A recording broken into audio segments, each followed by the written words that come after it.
October 4th, 1957. A small, gleaming sphere about the size of a basketball punched through the atmosphere and began emitting a steady pulse. As Sputnik circled the globe, it triggered two very different reactions. In Moscow, there was champagne. In Washington, there was midnight panic. The superpowers had turned the cosmos into their newest battlefield. But thousands of miles away, in the quiet city of Ahmedabad, a 38-year-old physicist named Dr. Vikram Sarabhai huddled around a shortwave radio. Listening to that faint signal, he wrote 4 words in his diary: "It is our time." The idea was absurd on its face. India had gained independence barely a decade earlier. The country was still rebuilding from colonial ruin. Millions lacked reliable electricity, proper roads, and basic food security. The dominant political consensus was blunt: feed the people first. Dreams of rockets seemed like an impossible luxury. But Sarabhai saw the equation differently. He argued that a space program was the exact tool required to solve those ground-level crises. Against the prevailing public opinion, Prime Minister Jawaharlal Nehru agreed with him. Convinced that science was a lifeline rather than a luxury, Nehru gave the green light, and the Indian National Committee for Space Research was born. To build their very first launch facility, the team chose a location near the Earth's magnetic equator. It was a tiny fishing village in Kerala called Thumba. Their primary workshop was the nave of a local Catholic church, St. Mary Magdalene, offered up by the resident bishop. They had virtually zero infrastructure. When it came time to move their first rocket from the workshop to the launch pad, the scientists had no trucks. They loaded the components onto a bicycle and a bullock cart, wheeling them down the coast. On November 21st, 1963, that borrowed American Nike Apache rocket was ready. It carried instruments to study the upper atmosphere, and against all odds, the liftoff was a total success. The engineers weeping on the beach that day proved a crucial point. They lacked billions of dollars and established supply chains, but their immense human ingenuity was enough to take their first step off the ground. In the 1960s, the global race for orbit was driven by military paranoia and national prestige. Superpowers poured massive chunks of their economies into building rockets to prove their dominance, culminating in literal flags planted on the lunar surface. India chose a completely different path. Sarabhai explicitly rejected the idea of competing with advanced economies to explore the moon or nearby planets. He laid out a unique doctrine for their program. He believed satellites were practical tools. India would use them to forecast monsoon weather for farmers, map unrecorded natural resources, and beam educational programming directly to rural villages. Every other nation looked at the sky and saw a theater for potential war. India alone treated the cosmos as a humanitarian lifeline for the people on the ground. Then, in December 1971, Vikram Sarabhai died suddenly in his hotel room from cardiac arrest. He was just 52 years old. The program had lost its visionary architect. Under new leadership, the team pushed forward, and in 1975, they built their first satellite, Aryabhata. But there was a catch. India didn't have a rocket capable of orbital launch. The satellite was carried into space on a Soviet Cosmos 3M rocket from a Soviet base. India was entirely dependent on a foreign power to reach orbit. That same year, they used a borrowed NASA satellite to broadcast agricultural and science lessons to 2,400 remote villages. The success of this experiment proved Sarabhai's humanitarian vision worked, but it only made their reliance on foreign launch vehicles more agonizing. To truly control their own destiny, they needed to build their own launch vehicle. By the year 1979, after years of grueling engineering, the Satellite Launch Vehicle, or SLV-3, was finally ready for its maiden flight.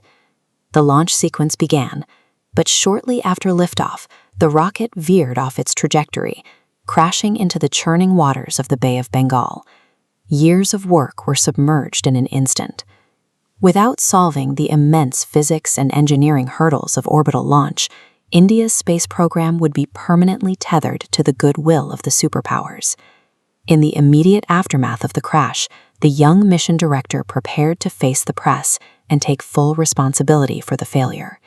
His name was APJ Abdul Kalam, but before he could speak, the chairman of the space organization, Satish Dhawan, stepped in front of the cameras himself. He told the nation that the failure belonged to the organization, shielding his engineering team from the intense public fallout. The team returned to the workshop. 1 year later, on July 18, 1980, they tried again. This time, the SLV-3 roared into the sky and perfectly deployed the Rohini satellite into orbit. When it was time for the press conference, Chairman Dhawan stepped aside. He instructed Kalam to take the stage and absorb the credit for the victory. A group of scientists who had started in a church with a bicycle had successfully placed their country on the exclusive list of spacefaring nations. They were the 6th country to achieve this entirely on their own, proving that a clear vision and brilliant minds could outmaneuver a strict lack of physical resources. India had built its own door to the cosmos, on its own terms.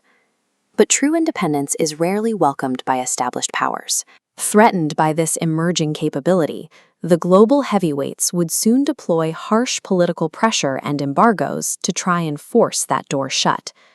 The rocket had fallen into the sea, but the fire was lit, and no amount of water or politics could put it out now. This chapter is about a conspiracy. It didn't happen in the shadows, but in broad daylight, inside U.S. Senate committee rooms and CIA briefing documents. It was a coordinated effort to stop a rising space power from ever leaving the ground. By the 1980s, the Indian Space Research Organization was growing rapidly. They were perfecting the PSLV, a rocket designed to be the workhorse of the Indian space program, capable of launching remote sensing satellites into polar orbit. But to move beyond small domestic satellites and launch heavy communication hardware into geostationary orbit, ISRO needed a specific technological key that only 5 nations on Earth possessed. That key was the cryogenic engine.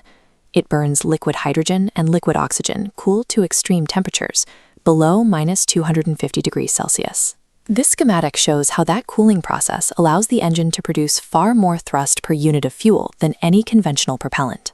Without this cryogenic upper stage, a rocket is limited to lifting roughly 2 tons. With it, that capacity jumps to 5 tons. It is the difference between small-scale research and launching the massive satellites that connect hundreds of millions of people.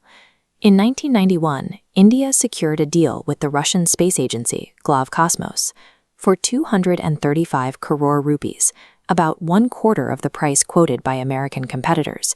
India would receive KVD-1 cryogenic engines and the blueprints to manufacture them at home. This complex assembly is the KVD-1.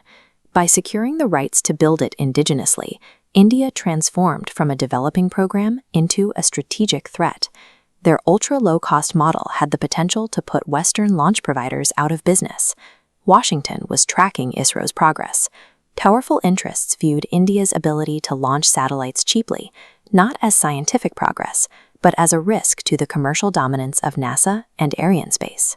In 1992, the U.S. Senate Foreign Relations Committee moved to block $24 billion in American aid to Russia unless they canceled the cryogenic deal. Russia, struggling after the Soviet collapse, was in no position to refuse. The senator leading this charge was Joe Biden. He publicly labeled the India-Russia deal dangerous, leveraging economic aid to force Russia's hand and stall India's heavy-lift ambitions. The United States then slapped sanctions on both ISRO and Globkosmos, claiming cryogenic technology violated missile control regimes. The irony was clear. America had previously offered India this exact same technology at 4 times the Russian price. Russia eventually capitulated. In 1994, the deal was stripped down. India would receive 7 assembled engines, but the manufacturing technology, the knowledge of how to build them, was strictly withheld. Cryogenic engines take hours to fuel, making them useless as ballistic missiles. The sanctions weren't a security measure. They were a commercial protection racket designed to delay India's entry into the heavy lift market. Nambi Narayanan was the director of ISRO's cryogenic project. He had already developed the Vikas engine, the liquid propellant heart of the PSLV, and was the most vital leader in India's quest for technological independence. In October 1994, Narayanan was arrested on espionage charges.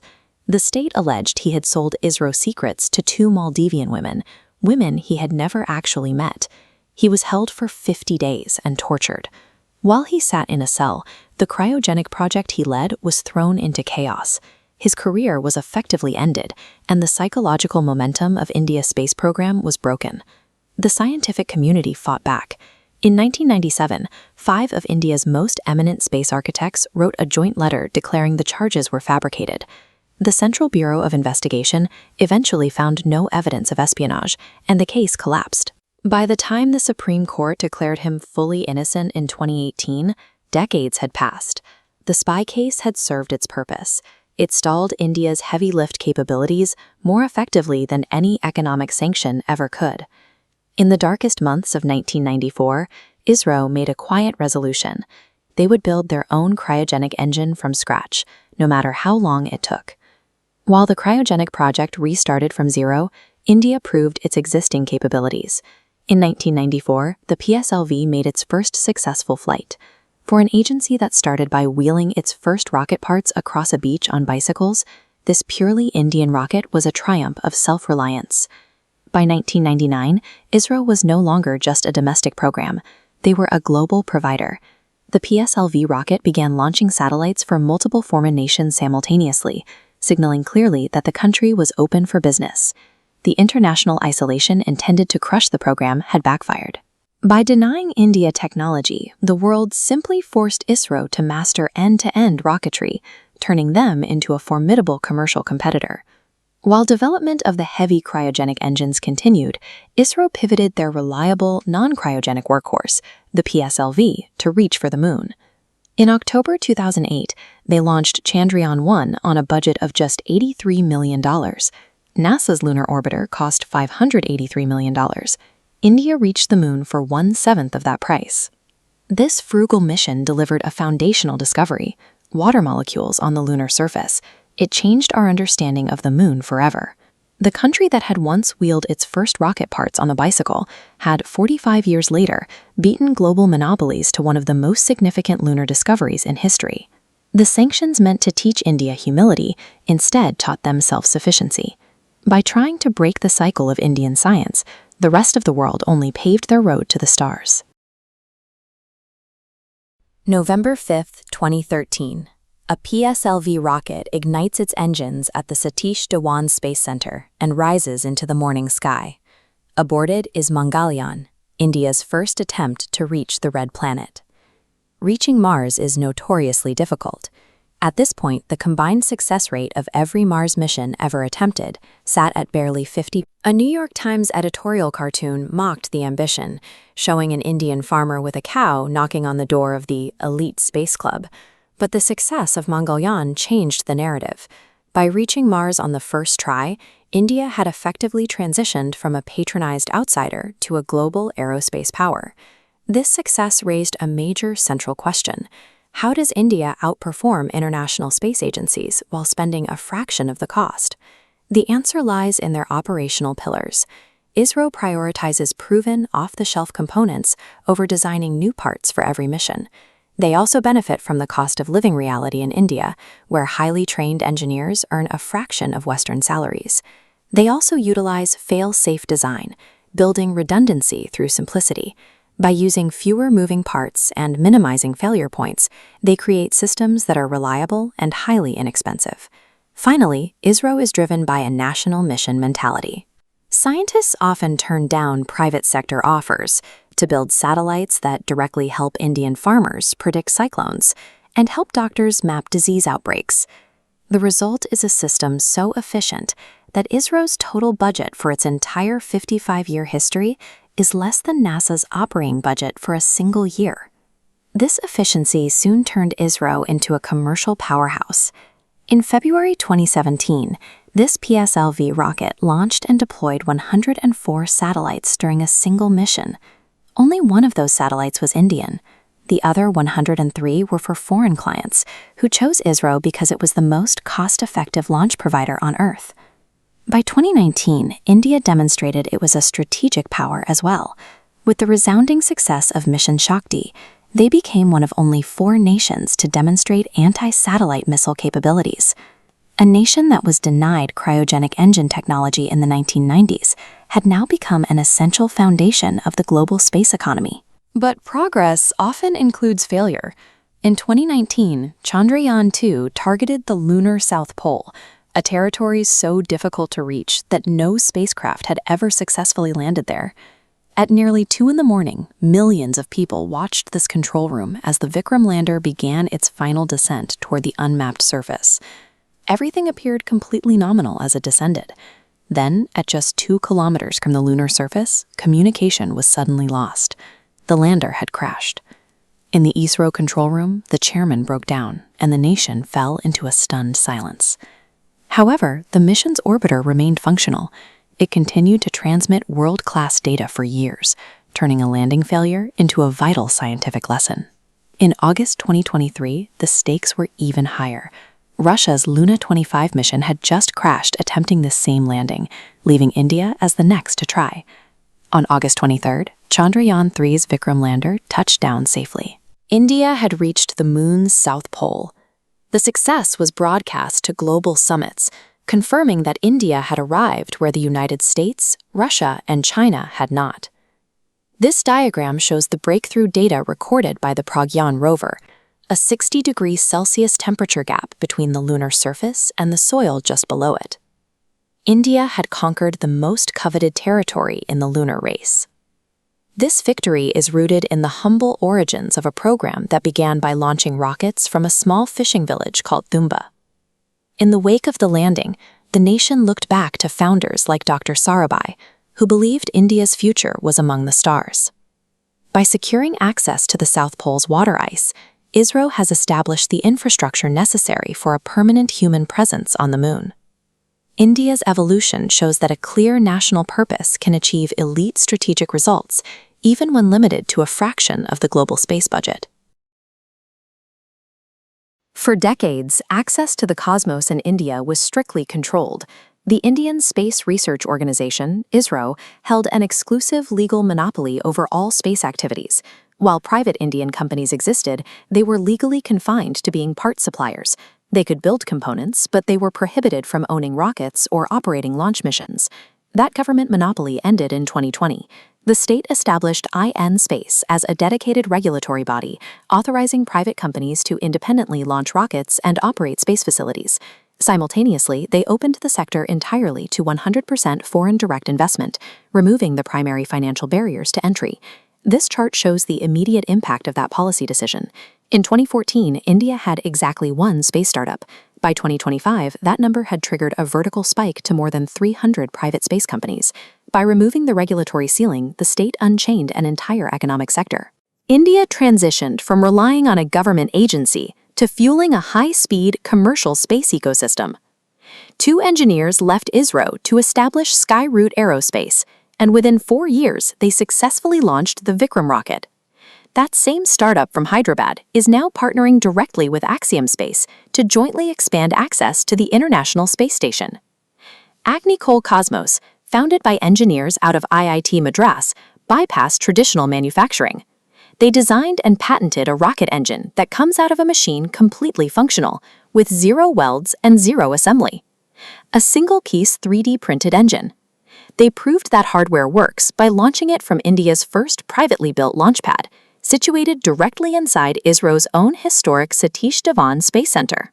In orbit, Pixel deployed hyperspectral observation satellites, instruments so sensitive they measure precise crop health and the chemical breakdown of industrial pollution. That precision earned a 5-year-old Indian startup a $476 million NASA deal. Instead of iterating through legacy designs, these companies introduced cutting-edge patents and secured significant international contracts, stepping directly to the apex of the global commercial market. This $25 billion block, NASA's single-year budget, eclipses ISRO's entire 55-year cumulative spend. Domestically, between 2014 and 2024, India's space economy contributed $60 billion to GDP and 4.7 million jobs. Every invested dollar generates a $2.54 return. With private companies handling commercial launches, the state agency is executing missions on a grand sovereign scale. ISRO recently demonstrated autonomous orbital docking, and Indian Air Force test pilots have already completed preparation in Russia for Gaganyaan, India's first crewed spaceflight. Decades earlier, the United States blocked India from acquiring cryogenic engine designs. The technology, called dangerous in 1992, was systematically denied by American pressure. Now, NASA and ISRO have co-built NISAR, an advanced international radar satellite designed to map the Earth's surface. That joint payload will fly to space powered by India's own indigenous cryogenic engine. The international embargoes and severe financial constraints forced total technical self-reliance. India engineered its own complex propulsion systems, converting historical sanctions into geopolitical leverage. The immediate roadmap scales up these sovereign capabilities. By 2035, India will operate its own independent outpost in low Earth orbit, the Bharatiya Antariksh Station. 5 years after that, the official timeline places Indian boots directly on the surface of the Moon. This chart projects the ultimate targets of Space Vision 2047. By the centenary of independence, the country targets 10% of the global space market, driving sector revenues to $44 billion. These projections are fully funded and actively in development. The global aerospace industry must now factor a self-contained, heavily capitalized Indian infrastructure into its long-term operational strategy. In 1969, the architect of the nation's space ambitions managed the weight of global expectations by prioritizing domestic utility. Dr. Vikram Sarabhai stated, "We do not have the fantasy of competing with the economically advanced nations in the exploration of the Moon or the planets." The nation outran his caution. India bypassed those early limitations, navigating its spacecraft independently, becoming the first nation to touch down on the Lunar South Pole. The scientists working on the program used global isolation to master complex mechanics, turning political rejection into resolve and conspiracy into sovereign technical capability. From a bicycle on a beach to a space station in the void, India outran its modest origins to claim the Lunar South Pole and the global commercial market. Space proved to be a gateway, not a boundary. This is only the beginning.